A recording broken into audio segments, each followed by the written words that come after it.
A gente vai direto para Brasília, onde o ministro Fernando Haddad fala ao vivo sobre o plano de corte de gastos do governo federal. Vamos acompanhar.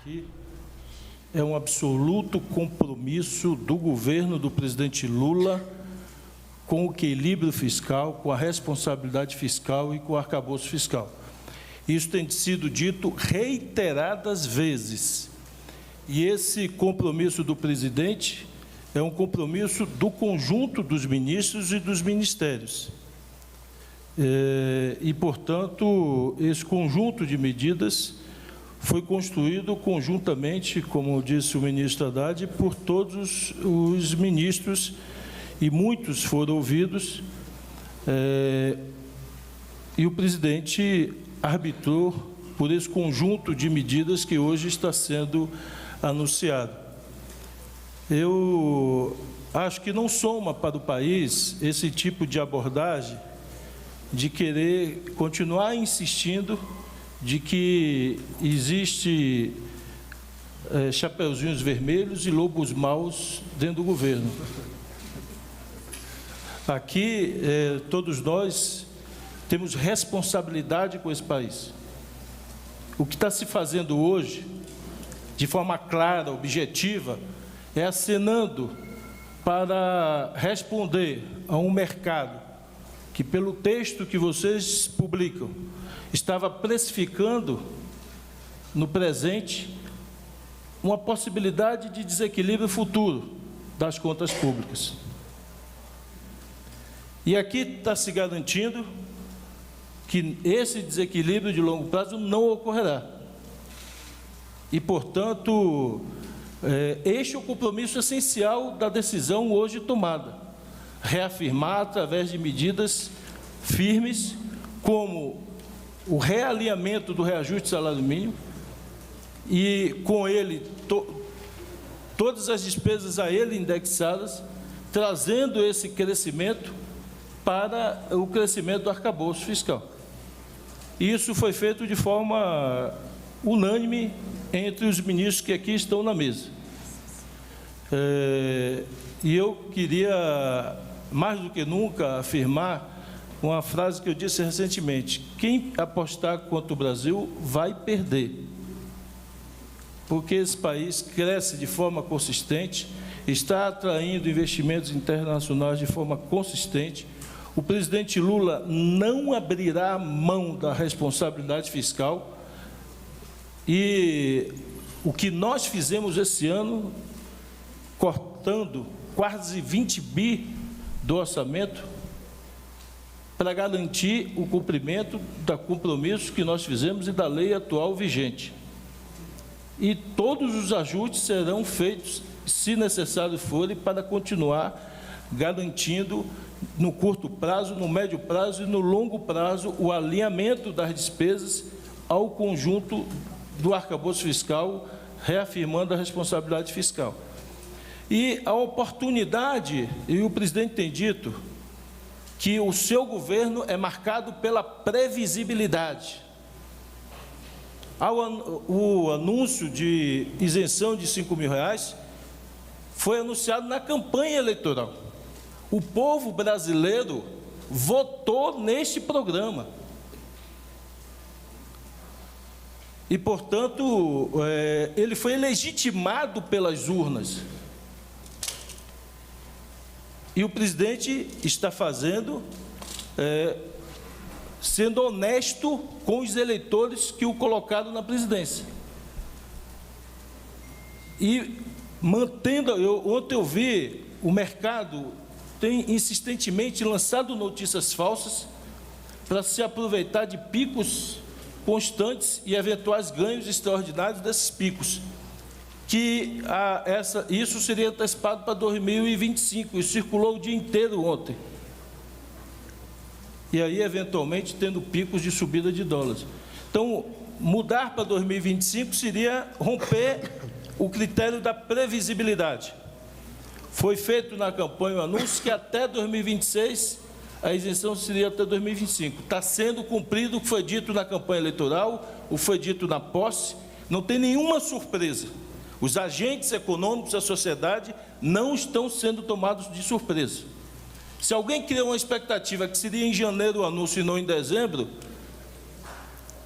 não foi o presidente Lula que criou essa expectativa, nem foi o governo que criou essa expectativa. Então, o anúncio é para que o conjunto da sociedade, do Congresso Nacional, saiba e conheça qual é o conjunto da obra, para, na tramitação, sabendo o conjunto da obra, fazer de forma autônoma, legítima, o Congresso Nacional, eventuais ajustes que ele considere pertinentes, e nós vamos dialogar com o Congresso sobre isso. E o ajuste da renda, eu queria insistir, a Haddad falou das isenções, porque o mercado não se incomoda tanto, às vezes, quando o governo deixa de arrecadar 30 bi de previdência, porque alguns não querem pagar a previdência dos seus funcionários. E eu digo aqui, com certeza, tem uma audiência grande, a quem está nos ouvindo, se você mora num prédio, num edifício ou num conjunto de casas, você paga um condomínio. Toda vez que alguns disseram, eu não quero pagar minha taxa de condomínio, só quero pagar metade, ou eu não quero pagar nada, quem mora nesse prédio, e você sabe o que eu estou dizendo, porque muitas vezes quando alguma pessoa não paga o condomínio, você tem que aumentar a taxa dos que pagam para compensar, para o elevador não parar, para a luz do corredor não vai pagar, para o prédio não ficar sem água, alguns têm que pagar. E o que nós estamos fazendo hoje é porque quem mora na cobertura com piscina não estava pagando nada, ou estava pagando muito pouco. E quem mora no primeiro andar estava pagando sozinho a conta. Todos vocês são jornalistas. Todos vocês têm 100% aqui a incidência muito além de 10% de imposto sobre a renda de vocês. A alíquota efetiva, a alíquota nominal de alguns pode ser até 27%, mas a efetiva vai ser menor do que 27%. Mas todos, com certeza absoluta, têm uma alíquota líquida, efetiva, acima de 10%. Por que alguém que ganha 5 milhões por mês não pode pagar 10% da renda? Isso o mercado toma com surpresa. Alguém que ganha 10 milhões por mês ou por ano não pode pagar 10% de contribuição para o país, tem que usar o que se chama de engenharia tributária para buscar brechas na lei e não pagar nada contra aquele que ganha um assalariado, carteira assinada, ou PJ que seja, que trabalha nos jornais, que trabalha como advogado, como médico, seja lá quem for, está pagando. Então, o que se está buscando aqui é um país mais justo, onde todo mundo que mora no condomínio pague a taxa de condomínio, para não faltar luz, para não faltar água, para não faltar elevador. É disso que está se tratando. Porque quem mora no primeiro andar está pagando sozinho a taxa do condomínio de quem mora na cobertura com piscina. Então, o que se está buscando ao mesmo tempo que se pede compreensão de quem ganha salário mínimo para que a sua renda cresça, continue crescendo, mas cresça mais lentamente, a gente está dizendo para a sociedade, aqueles que moram na cobertura com piscina precisam pagar um pouquinho, que hoje ou não pagam nada ou pagam muito pouco, comparado à maioria dos brasileiros, a todos nós que somos de classe média, que pagamos o imposto. Então, eu não tenho dúvida da absoluta e esmagadora aprovação do povo brasileiro a uma medida como essa. Por quê? Porque o povo aprova sempre o conceito de justiça. Justiça econômica, justiça tributária, justiça de distribuição de renda.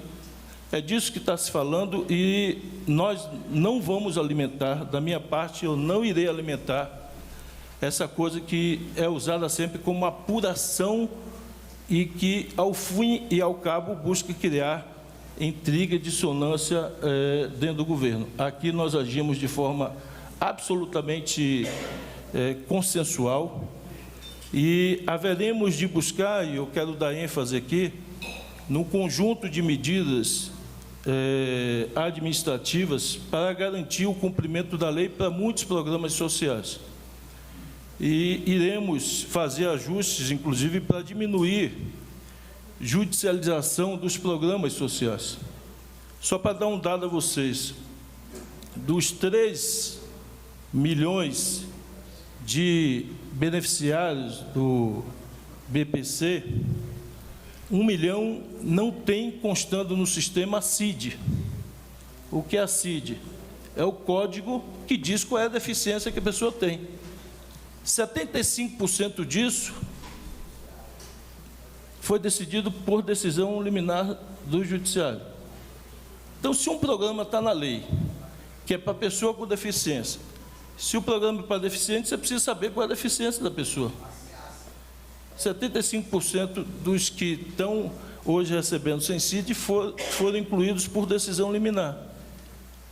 Então, nós vamos fazer um esforço gigantesco para fazer perícia médica no ano 2025 em todos, para garantir que quem tem direito continue recebendo.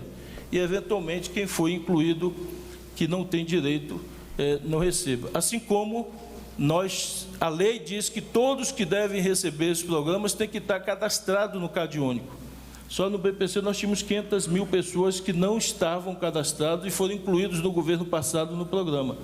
Nós estamos chamando todos, até dezembro agora, para se cadastrarem. E os valores serão bloqueados se não comparecerem para o cadastramento. Ou seja, garante-se o direito de quem tem legalmente o benefício e, eventualmente, exclui-se aqueles que, de uma forma ou de outra, por qualquer razão judicial ou administrativa, foi incluído de forma indevida no benefício sem ter o respaldo legal para isso. Então, eu fiz questão, me alonguei um pouco, mas eu acho que é necessário a gente firmar isso, porque a equipe aqui está absolutamente unida, focada, e, graças a Deus, os resultados colhidos até aqui, a equipe econômica está de parabéns, o Ministério da Fazenda. É um país crescendo, agora a taxa é superior a 3%, e conseguindo estimular investidores internacionais a acreditarem em nosso país. Nós precisamos... 9h25. Vocês acompanharam aí a primeira etapa da entrevista coletiva que está sendo concedida pelo ministro da Fazenda, Fernando Haddad, e outros ministros. Agora falava, então, o ministro da Casa Civil, Rui Costa, para detalhar o pacote de corte de gastos.